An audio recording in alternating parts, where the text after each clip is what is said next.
तो क्या हुआ कि हमारे यहां अहिंसा की बात तो थी, पर कुछ लोगों ने मांसाहार करना स्टार्ट कर दिया, मांसाहार का प्रचलन बढ़ गया। तो हमारे ऋषि मुनियों ने कहा कि भाई तुम मांसाहार क्यों करते हो जब वेद में लिखा है हत्या नहीं करनी चाहिए। तो बोले गुरुजी क्या करें, ये आदत हो गई है। तो गुरुजी बोले सुनो, तुम फिर रोज ना खा के कभी कभी खाने की मजबूरन इजाजत दी, वो भी निवृत्ति परक थी कि आप छोड़ दें, इजाजत नहीं दी कि खाओ। आप 10 सिगरेट रोज पीते हैं तो मैं आपने आपको कहा कोई तो गुरुजी होंगे जिन्होंने इसकी इजाजत दी होगी, उनका कोई फिर नाम होगा। सब बता रहा हूं, सब बता रहा हूं, अभी मैं आपके पास आऊंगा।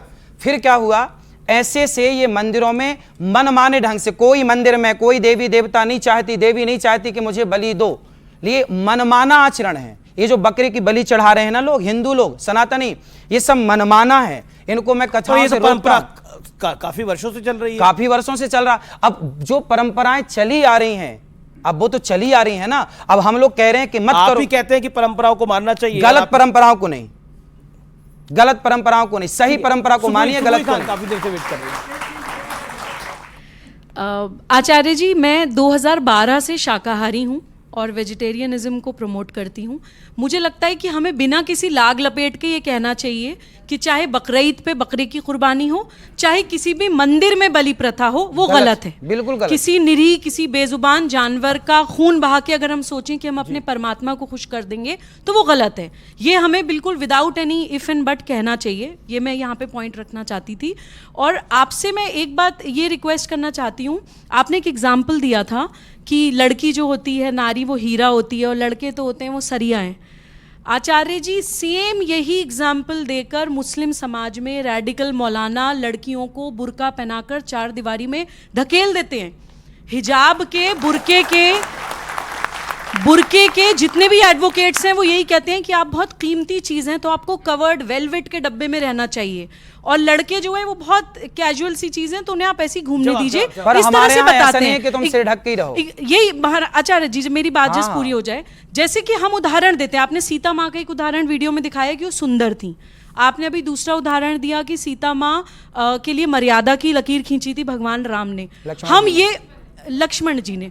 हम ये उदाहरण क्यों नहीं देते कि सीता माँ ने लव और कुश को युद्ध की ट्रेनिंग दी थी? बिल्कुल, सीता माँ बहुत बड़ी योद्धा भी थी। बिल्कुल। हम अपनी भारतीय संस्कृति में बच्चियों को वो शौर्य और पराक्रम क्यों नहीं सिखाते? सनातन शब्द में इतनी समंजसता है आचार्य जी कि वो सब कुछ अपने अंदर समा सकता है। मुझे लगता है हमें उसे ड्रेसेस में कि आप किस तरह के कपड़े पहन रहे हैं और आप किस तरह का लाइफस्टाइल जी रहे हैं, हमें उसको संकीर्ण नहीं बनाना चाहिए। हमें उसको, उसके अंदर जो विशालता है उसको ज़्यादा प्रमोट करना चाहिए ताकि यंगस्टर्स, यूथ उसकी तरफ और ज़्यादा आकर्षित हों, उससे ज़्यादा और जुड़ें। और आज का जो समय है नारियों के ऊपर, देखिए बांग्लादेश में क्या हो रहा है महिलाओं के साथ, बांग्लादेश में नारी के साथ क्या हो रहा है। आज का जो समय है, मैं तो मानती हूँ महिला को हीरा नहीं सरिया ही होना चाहिए।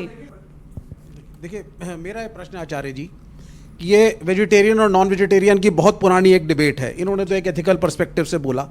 मेरा ये मानना है, आप सांस लेते हैं तो भी आप हत्या कर रहे हैं, कुछ जीवाणु आपके सांस से अंदर जा रहे हैं। आप पानी गर्म करते हैं तो भी कोई जीवाणु मरते हैं। आप दूध गर्म करते हैं तो भी जीवाणु मरते हैं। आप चलते हैं तो भी जीवाणु मरते हैं। जब आप चावल खा के शाकाहारी बन रहे हैं, उस चावल को उगाने में पता नहीं कितनी पेस्टिसाइड डाल करके कितने जीवों की हत्या की गई है।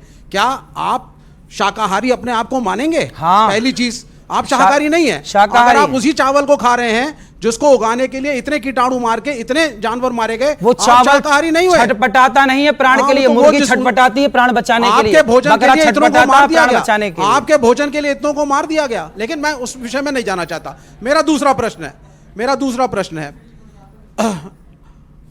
राम मंदिर में हमने देखा, जो मेरा एक छोटा सा प्रश्न है, बड़े सारे कथावाचक गए, प्रधानमंत्री भी थे, उसका उद्घाटन हुआ। शंकराचार्य ने कहा कि साहब ये एक पॉलिटिकल इवेंट है और इसमें जाना गलत है। पुरी के शंकराचार्य ने यहां तक कह दिया कि जब वहां पे नरेंद्र मोदी उद्घाटन करेंगे तो क्या शंकराचार्य खड़े होकर पीछे ताली बजाएंगे? और शंकराचार्य नहीं गए। फिर भी कथावाचकों की पूरी पलटन वहां पहुंची। यह भी कहा गया कि ज्योतिष के हिसाब से सो कॉल्ड मुहूर्त भी इसका गलत है। कुछ ने कहा सही, कुछ ने कहा गलत। मैं आपके सनातनी धर्म के हिसाब से पूछ रहा हूं, तो क्या यह कन्वीनियंस का धर्म है आप लोगों का जी कि जब प्राइम मिनिस्टर पहुंचेंगे तब आप शंकराचार्य का बहिष्कार करके ताली पीटते सारे पहुंच जाते हैं? एक मिनट, बिल्कुल पूछना चाहिए ना, पॉलिटिक्स भाई, गए थे सब लोग तो इसलिए पूछ रहा हूं। तो क्या वहां जाना सही था या गलत? ठीक है, जवाब और दूसरा सवाल एक प्रेम पूर्वक है, क्या राहुल गांधी की मोहब्बत की दुकान से जुड़ेंगे? भगवान राम सबके हैं और शंकराचार्य जी की आप बात कर रहे हैं। शंकराचार्य जी ने तो आप लोगों को भी नसीहत दी थी कि ठीक रास्ते पर चलो, पर आप लोगों ने कहां सुनी शंकराचार्य जी की बात? शंकराचार्य जी की वो बात तो आपने सुन ली कि नहीं गए, पर शंकराचार्य जी जो और नसीहत आपको देते हैं तो वो आप नहीं राहुल सुनते। गांधी पे भी सवाल पूछा गया।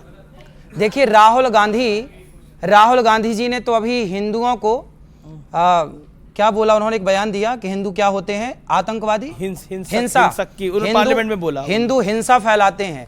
अब जो हिंदुओं को हिंसा फैलाने वाला कहें, देखिए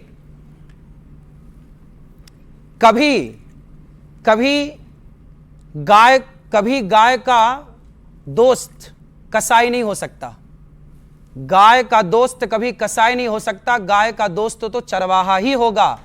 ऐसे ही राहुल गांधी एक तरफ तो कहें कि हिंदू हिंसा फैलाते हैं और दूसरी तरफ हिंदुओं से अपेक्षा करें कि वो हमें समर्थन दें। कैसे समर्थन दे दें अपना? पर उनकी मोहब्बत की दुकान का सवाल पूछा, उन्होंने बोला उनकी मोहब्बत की दुकान भाई में तो आप वो तो जाएंगे। हिंसक कहते हैं कि आप सब हिंसक हैं, क्या आप सब ये बहन बेटियां हिंसा फैला रही हैं, ये हिंदू हिंसा फैला रहे हैं। जी जी, चलिए और भी कई सारे सवाल हैं, लेकिन आप कुछ सवाल पूछना चाहते हैं जब्बार साहब? क्या सवाल है आपका? पहले तो पॉलिटिकल सवाल आचार्य नहीं, मेरा नहीं, मैं पहले तो आचार्य जी को मुबारकबाद देता हूं कि वो बहुत अच्छे काम करते हैं। जो सेवा आप करते हैं मैं उसका बड़े दिल से जो है आपको उसके लिए धन्यवाद करता हूं। दूसरा सवाल ये है जो आपने अभी लेकर कहा वेज और नॉन वेज को, भारत के अंदर हम लोग बीफ एक्सपोर्ट में नंबर 1 हो गए। बड़ी इकनॉमी जो है वो घूमती इर्द गिर्द, चाहे आप लेदर इंडस्ट्री को उठा करके ले लीजिए, चाहे आप बीफ को लेकर के ले लीजिए। क्या हमारे देश के अंदर इस बिहाफ पर धर्म के आधार पर, चाहे दोनों तरफ हो, चाहे इधर हो चाहे उधर हो, क्या देश के अंदर कट्टरता का माहौल नहीं भरना है? धार्मिक कट्टरता का माहौल, ये बड़ा एक समस्या है सर देश के लिए, और दोनों तरफ के लोग पिस रहे हैं सर। धार्मिक कट्टरता देश के लिए हानिकारक है। धार्मिक कट्टरता तो देखिए कितनी है कि हिंदू जरा कुछ कह देता है तो लोग उसका गला काट देते हैं। तो धार्मिक कट्टरता जो है ना, वो सनातनी कभी हिंसा नहीं फैलाता, सनातनी कभी हत्या नहीं करता। लेकिन आप देखिए कि आपके अपने लोग एक व्यक्ति की सरेआम गला काट के हत्या कर देते हैं। इसे आप सही ठहराते हैं? कोई नहीं गलत है सर। और जो दूसरे नारों के नाम पर वो कर रहे हैं, लिंचिंग हो रही है देश में, वो भी गलत। मैं उस चीज ने आप लोगों की बड़ी जिम्मेदारी है।